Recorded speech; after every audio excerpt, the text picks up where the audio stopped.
Trufena Muthoni ameandikisha historia ya Alhamisi mwendo wa saa 6 na dakika 25 hivi kwa kuvunja rekodi ya kukumbatia mti kwa muda wa masaa 72 mfululizo. Wakenya wengi walipiga kambi katika ofisi ya gavana wa Nyeri Mutahi Kahiga wakisubiri Trufena avunje rekodi ya kukumbatia mti kwa masaa 48 aliyoweka mwezi Februari mwaka huu katika juhudi zake za kuhamasisha watu kuhusu kulinda mazingira na afya ya akili. Jacob Ochiro ana mengi zaidi kuhusu jenzi huyu wa kukumbatia mti.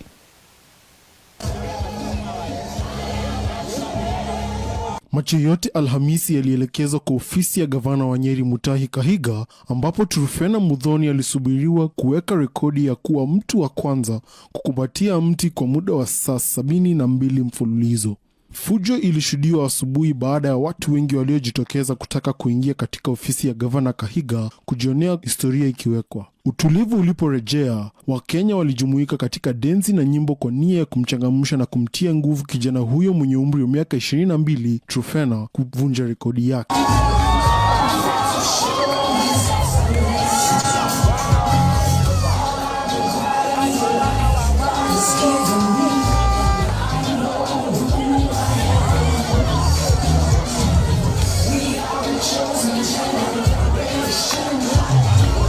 Muda ulivyozidi kusonga kutoka Jumatatu alipoanza zoezi hilo, Trufena aliendelea kujikakamua licha ya kuonesha ishara za uchovu kutokana na kutokula na kutolala kwa muda wa zaidi ya siku 2. Iliposalia sekunde chache, Wakenya walianza kuhesabu sekunde zilizobaki moja kwa moja katika majengo ya ofisi ya gavana na wengine mitandaoni. Shangwe na nderemo zilitanda saa 6 na dakika 25 alipovunja rekodi yake.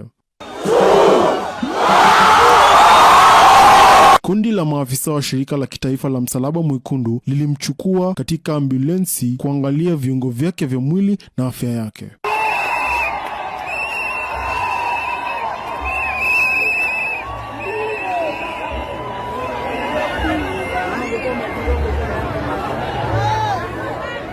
Viongozi wakiongozwa na gavana Mutahi pamoja na mwakilishi wa wanawake wa Nairobi Esther Passaris walimpongeza kwa juhudi zake za kuhamasisha watu kuhusu kulinda mazingira na afya akili, huku kampuni nyingi zikiahidi kumtunuku. Safari ya miezi 9 hatimaye ilifika kikomo kwa kishindo, Trufena akifaulu kuweka rekodi inayotarajiwa kutambuliwa rasmi na shirika la Guinness World Book of Records inayosimamia rekodi zote za duniani. Nikiripotia Dira ya Hope TV, jina langu ni Jacob Ochiro.